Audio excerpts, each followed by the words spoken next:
السلام علیکم ورحمۃ اللہ وبرکاتہ۔ ناظرین، محمد مدثر آپ کی خدمت میں حاضر ہے۔ فردات کے سلسلے میں آج ہماری چھٹی ویڈیو ہے، تو آج کی فردات کا سلسلہ شروع کرتے ہیں۔ آج ہماری پہلی فرد ہے فرد برائے لیز۔ اگر کوئی شخص اپنی زمین کا معاہدہ کسی شخص یا ادارے سے کرے مگر قبضہ مالک کا ہی رہے، جیسا کہ پٹرول پمپ لگانے کے لیے پی ایس او وغیرہ کسی کمپنی سے معاہدہ کرنے کے لیے لیز کی فرد جاری کی جاتی ہے۔ لیز کے معاہدہ میں معین وقت اور رقم کا ضرور اندراج ہوتا ہے۔ آسان الفاظ میں اس کی تشریح یہ ہے کہ ایک طرح کا معاہدہ، اجارہ، پٹا، ٹھیکے کا کاغذ۔ تو ناظرین، جیسا کہ تحریر سے بھی کافی چیزیں آپ کو واضح ہو چکی ہیں کہ فرد برائے لیز جو ہے نا، اگر بندہ کسی بھی ادارے کے ساتھ یا کسی بھی کمپنی کے ساتھ کوئی ایسا معاہدہ کر لے جس میں قبضہ مالک اراضی کا ہی رہتا ہے، لیکن وہ رقبہ اس کمپنی کے نام پہ بطور لیز جو ہے وہ ایک معینہ مدت کے لیے، اور ایک رقم کا اس میں اندراج ہوتا ہے اس معاہدے میں، تو وہ لیز جو ہوتی ہے نا وہ ہو جاتی ہے۔ جیسے پی ایس او ہے، ان کی جو کم سے کم میرا خیال ہے جو لیز کا جو ڈیوریشن ہے نا وہ 30 ایئر ہے، 30 سال۔ اور اسی طرح سے مختلف کمپنیز ہیں، مختلف ادارے ہیں جو لیز پہ رقبہ لے کے تو پھر وہ اپنا جو ہے نا وہ ان کا جو بھی پلان ہو اس پہ وہ عمل درآمد کرتے ہیں۔ تو اس کا کم سے کم پی ایس او کا، ایسی جتنی بھی میرا خیال فیول کی جو کمپنی ہیں ان کا 30 سال ہے کم سے کم معاہدہ ہوتا ہے، تو پھر اپنا پٹرول پمپ وغیرہ یا کوئی بھی ان کی جو بھی مشینری ہے وہ انسٹال کرنے کی اجازت دیتے ہیں۔ تو لیز کا جو فرد ہے وہ اس طرح سے جاری ہوتا ہے۔ آج کا ہمارا دوسرا فرد ہے فرد برائے بیع بحالت آرڈرین۔ اگر کوئی شخص یا ادارہ کسی بینک کو اپنی مجبوری ظاہر کرے اور وہ بینک یا ادارہ اس شخص کو زمین بحالت آرڈرین فروخت کرنے کی اجازت دے تو اس کو فرد برائے بیع بحالت آرڈرین کہتے ہیں۔ اچھا، اس میں یہ ہے کہ بیع کا مطلب ہے کہ پراپرٹی سیل کرنا۔ تو پراپرٹی سیل کرنا اور وہ رقبہ جو ہے وہ مورٹگیج بھی ہو، مطلب کہ وہ کسی بینک کے آگے رہن ہو۔ تو یہ ویسے عام روٹین میں اس طرح سے رجسٹری وغیرہ یا انتقال وغیرہ نہیں ہوتے۔ مطلب آج کل اس طرح کا کوئی بھی کیس جو ہے نا وہ میری نظر سے کم از کم نہیں گزرا کہ کوئی ایسا رقبہ ہو کہ جو کسی بینک کے نام پہ ہو۔ بینک کے نام سے مراد کہ اس شخص نے بینک سے لون لیا ہو اور وہ اسی کنڈیشن میں، اسی حالت میں آگے وہ اس رقبے کو بیع کر دے، مطلب سیل کر دے، اور وہ جو قرض کا جو معاملہ ہے وہ جو نیا مالک بنے گا پھر اس کے ذمہ ہو جائے گا سارا۔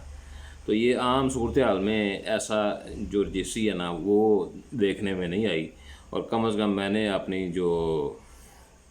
جتنی میری پریکٹس ہے، جتنا میں نے دیکھا ہے، میں نے یہ والی رجسٹری میں نے نہیں دیکھی۔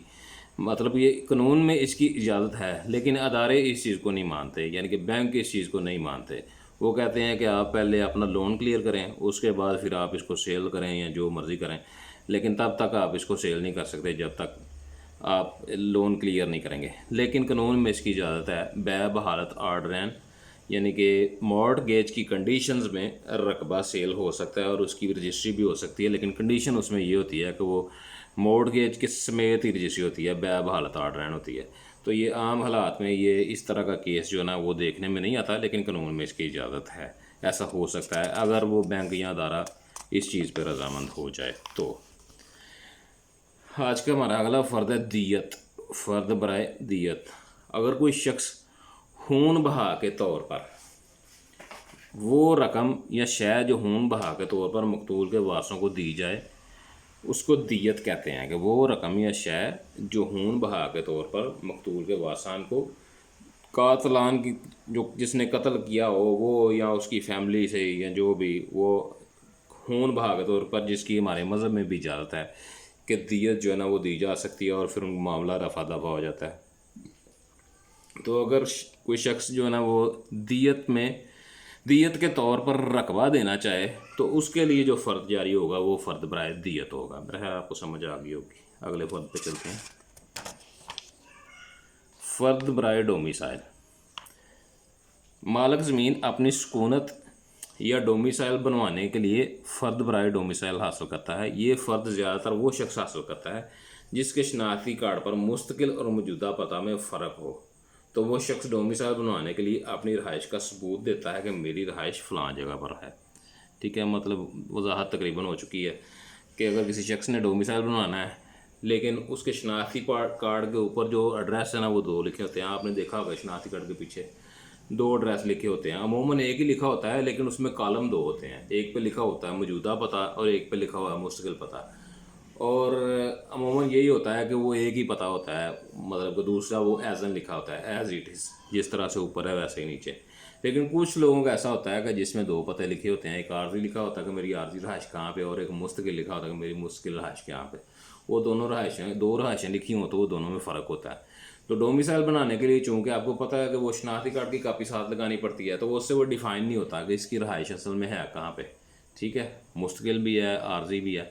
تو وہ پھر ساتھ میں فرد لگانا پڑتا ہے کہ میں مستقل رہائش میری یہ ہے، یا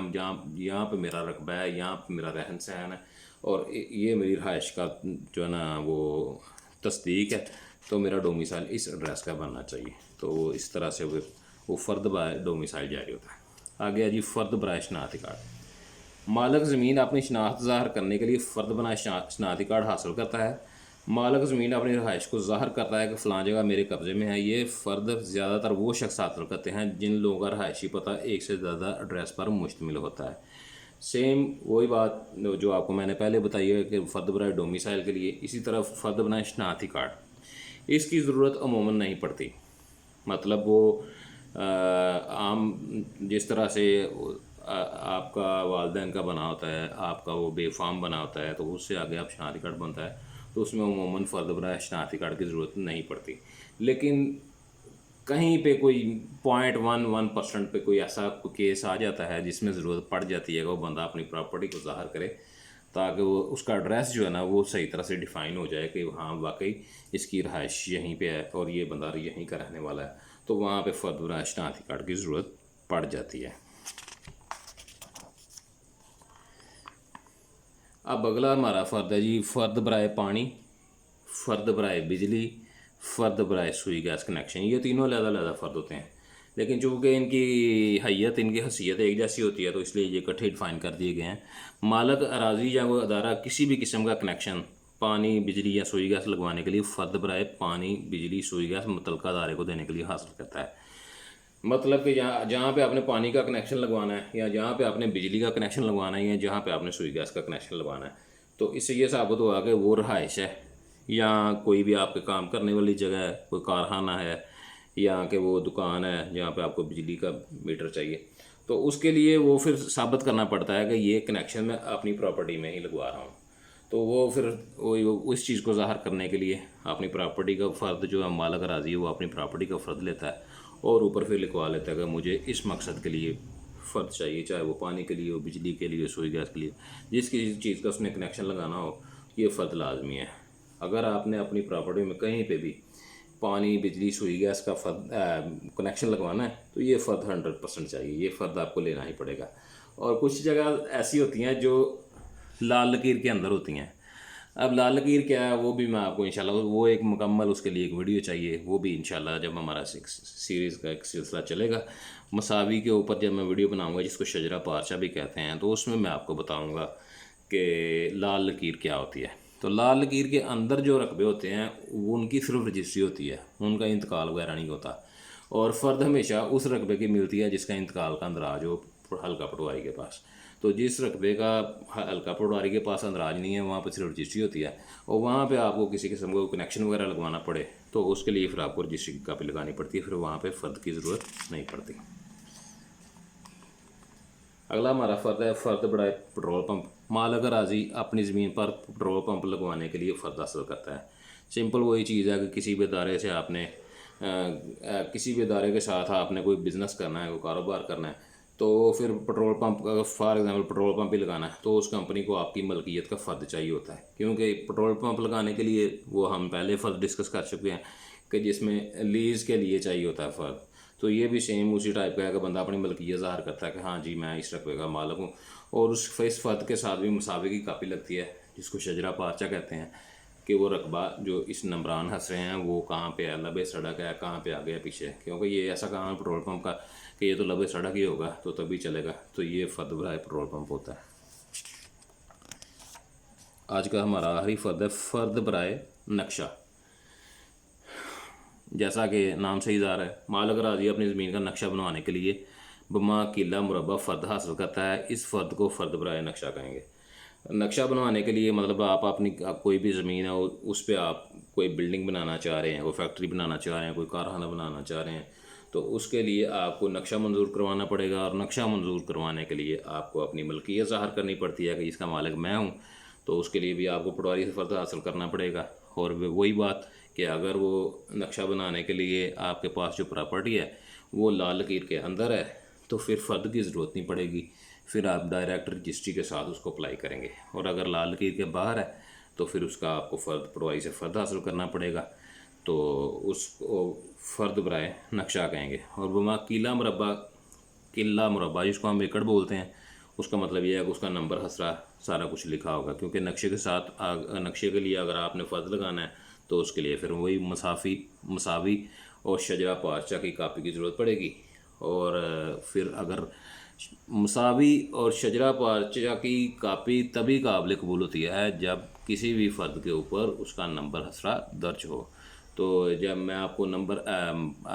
فرد کی ڈیٹیل بتاؤں گا انشاءاللہ اگلی ویڈیو میں کہ فرد کیا ہوتا ہے، اس کو کیسے پڑھا جاتا ہے، تو اس میں انشاءاللہ تعالیٰ آپ کو نمبر حسرہ بھی ڈیفائن کر کے بتائیں گے نمبر حسرہ ہوتا کیا ہے۔ وہ ہماری جو سب سے پہلی ویڈیو ہے رجسٹر حقداران زمین کی، اس میں اس کی تھوڑی سی ڈیٹیل بتائی گئی تھی، لیکن اب جو ہم اس کو ڈسکس کریں گے فرد کو، تو اب آپ کو اس کا پورا مطلب اس کا آپریشن کر کے بتائیں گے انشاءاللہ آپ کو کہ فرد کیا ہوتا ہے، تو اس میں آپ کو سمجھ آ جائے گی کہ نمبر حسرہ کیا ہوتا ہے اور اس کو کس طرح سے دیکھا جاتا ہے، کس طرح سے پڑھا جاتا ہے۔ تو یہ ہمارے فردات کی ایک سیریز تھی جو تقریباً آج مکمل ہو گئی ہے۔ اس کے بعد جو ہے ہم وہ فرد پہ بات کریں گے، فرد میں کیا ہوتا ہے، اس کو کیسے پڑھا جاتا ہے۔ اس کے بعد ہم رجسٹری پہ بات کریں گے کہ رجسٹری کیا ہوتی ہے، اس کو کس طرح پڑھا جاتا ہے، کس طرح سمجھا جاتا ہے۔ اس کے بعد انشاءاللہ تعالیٰ ہمارے انتقالات کی سیریز چلے گی، جو کہ اس میں ہر چیز کو انشاءاللہ صورتحال کو ساری کو کلیئر کیا جائے گا کہ کس قسم کے انتقالات ہوتے ہیں اور اس میں کیا کیا ہوتا ہے،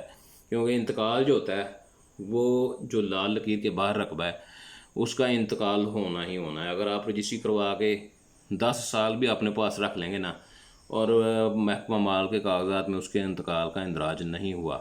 تو وہ پراپرٹی کی ویلیو کچھ بھی نہیں ہے۔ وہ بندہ کسی وقت بھی دوبارہ فرد لے کے کسی اور کے نام رجسٹری کروا سکتا ہے۔ باقی اس پہ ایک میں مکمل ویڈیو بناؤں گا جس میں آپ کے تمام ابہام دور ہو جائیں گے انشاءاللہ۔ تو آپ کا بہت شکریہ، امید ہے کہ آپ کی آج کی بھی ویڈیو کہ آپ کو سمجھ آئی ہوگی۔ اگر کہیں پہ بھی آپ کو میری باتوں کی کسی بھی چیز کی سمجھ نہ آئے تو مجھے کمنٹس ضرور کیا کریں، میں انشاءاللہ آپ کو پورا جواب دوں گا، آپ کی تسلی ہوگی اس جواب سے، اور میں نہیں چاہتا کہ میری کوئی بھی دی ہوئی معلومات ادھوری ہو، تو بشریت کے تقاضے سے غلطی بھی ہو سکتی ہے، تو اس کی میں معذرت چاہتا ہوں۔ اگر کہیں پہ کوئی کمی ہو تو آپ مجھے ضرور کمنٹ کیا کریں، اس کا میں انشاءاللہ ضرور رپلائی کیا کروں گا۔ آپ کا بہت شکریہ، اللہ تعالیٰ آپ کا حامی و ناصر ہو۔ وما علینا الا البلاغ المبین۔ السلام علیکم ورحمۃ اللہ وبرکاتہ۔